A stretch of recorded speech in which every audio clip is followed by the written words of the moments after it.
안녕하세요. ESF 진한솔 간사입니다. 6월 29일 일용할 양식 10편 2편 1절에서 12절 말씀입니다. 오늘 말씀은 세상 왕들의 당찬 포부로 시작됩니다. 3절에 우리가 그들의 맨 것을 끊고 그의 결박을 벗어버리자고 말하고 있습니다. 여호와 하나님과 그의 기름 부음 받은 자를 대적하여 하나님과 메시아의 통치를 거부하자고 단적으로 말하고 있는 것입니다. 세상은 하나님의 통치를 우리를 얽어매는 사슬과 결박이라고 말합니다. 하나님을 믿으면서 어떻게 사냐고, 자유를 빼앗기는 것이라고, 내 마음과 본능대로 사는 것이 좋다고 말합니다. 하나님의 통치는 과연 우리를 얽어매는 결박 같은 것일까요?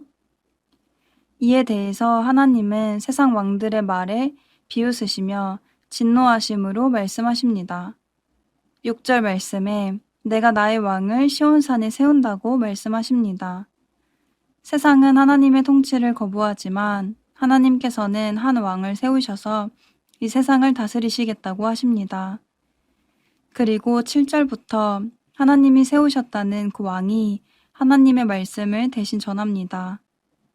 그 왕은 하나님이 낳으신 하나님의 아들이시며 이방 나라까지 온 세상을 심판하시고 다스리시며 깨뜨리실 것입니다. 하나님의 아들이시면서 기름 부음 받은 자, 그 왕은 바로 예수 그리스도이십니다. 겉으로는 돈과 권력이 이 세상을 다스리는 것 같아 보이지만 실상은 예수님께서 그분의 권능으로 온 세상을 다스리고 통치하고 계십니다. 인류 역사상 수많은 왕국과 제국은 끝내 멸망하였지만 예수님의 오심으로 시작된 하나님 나라와 교회는 멸망하지 않고 지금도 확장되면서 죄와 사망 때문에 신음하고 있는 사람들을 구원하고 계십니다. 하나님의 다스리심을 거부하면 그곳에 자유가 있을까요? 정직하게 생각해보면 우리가 일상에서 겪고 있는 고통들은 모두 인간의 죄에서 시작됩니다. 수많은 가정들이 죄로 인해서 불화를 겪고 사랑의 결핍으로 인해서 고통받는 아이들이 생겨납니다. 조금 더 따뜻하게 이웃을 대하지 않는 직장과 학교 안에서의 인간관계로 인해 오늘도 스스로 목숨을 끊으려 하는 사람들이 있습니다. 어떤 곳에서는 식량이 모자라서 굶어 죽는 사람들이 있는 반면에 그 반대편에서는 식량이 풍족해서 다이어트를 하고 심지어는 식량의 가격을 유지하기 위해 일부러 불태워서 없애기도 합니다. 이런 세상에서 우리에게는 하나님의 다스리심이 절실히 필요합니다. 11절 말씀처럼 하나님의 지혜와 교훈을 받아서 그분을 두렵고 떨림으로 경외하면서도 그분의 다스리심을 즐거워하면 좋겠습니다. 무자비하고 파괴적인 세상의 통치를 피해서 하나님의 통치로 들어가는 자들에게는 하나님의 보호하심과 사랑을 받는 즐거움이 가득합니다. 혹시 우리는 어떻게 생각하고 있습니까?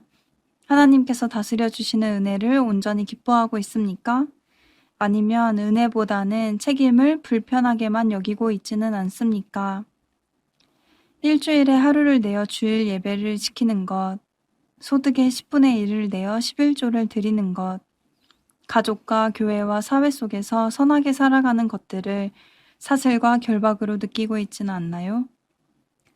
우리는 죄와 사망에서 해방된 하나님 나라의 즐거운 백성들입니다. 삶 속에서 하나님을 추앙하면서 죄와 사망에서 해방된 이웃들끼리 서로 사랑하는 구원의 복을 우리는 누리고 있습니다. 죽음이 두려워서 죽지 않고 살아남기 위해 경쟁하는 인생이 아니라 하나님의 보호하심과 합력해서 선을 이뤄주시는 은혜로 두려움을 덜어내는 평안한 인생을 살아가고 있습니다. 결국에는 서로 사랑하는 나라가 완성되어서 기쁜 마지막을 얻게 될 것이라는 소망까지 가지고 있습니다. 하나님 우편에서 지금도 세상을 다스리고 계시는 예수님은 이제 곧 다시 오셔서 모든 통치를 완성하실 것입니다. 그 사실을 믿음으로 오늘 하루가 여호와의 다스리심을 온전히 누리며 하나님을 섬기고 그 안에서 즐겁고 기쁜 하루 되시기를 진심으로 소망합니다.